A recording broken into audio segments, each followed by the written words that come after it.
Para introducir nuestro proyecto del BMS os mostramos una tabla de todos los componentes utilizados, tanto para nuestra PCB como para la protoboard en la que montamos el amplificador de corriente que era necesario para poder usar Arduino. El esquemático que se muestra es el empleado para una sola celda. En nuestro montaje de la PCB hemos empleado un divisor de tensión, una resistencia que hace la función de pull-up, y además a la salida de los colectores se ha dispuesto un condensador y dos diodos. Hemos usado el integrado SG3524. Se debe tener en cuenta que la PWM salida del integrado puede ser mayor de 30 voltios con respecto a la tierra de Arduino. Para ello, ya que Arduino solo entiende entre una tensión de 0,5 voltios, utilizamos un condensador con los dos diodos que lo que hace es que se carga y muestra 5 voltios con tensión positiva y con tensión negativa muestra 0, por lo que conseguiríamos nuestra PWM que fuese de 0 a 5 voltios. Para que el integrado funcione correctamente se necesita una tensión mínima de 8 voltios entre VCC y tierra.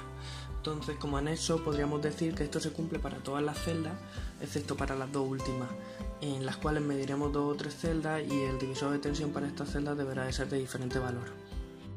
A continuación, adjuntamos una foto en la que podemos ver las conexiones de nuestra placa PCB, tanto con la batería como con el amplificador de corriente, el cual tiene la función de rebajar nuestra señal PWM de 8 voltios a los que se encuentra a una tensión entendible para Arduino. Después os queremos mostrar cómo a través de nuestro programa Arduino, a causa de varias pruebas, conseguimos que convirtiera el duty a la tensión correspondiente, viendo así si las celdas tenían la misma tensión. Aquí vamos a mostrar un vídeo comprobándolo, midiéndolo con el multímetro, y además pues pusimos un LED de manera que si la medición que hacían en las celdas era correcta y todas tenían la misma tensión, el LED se encendía.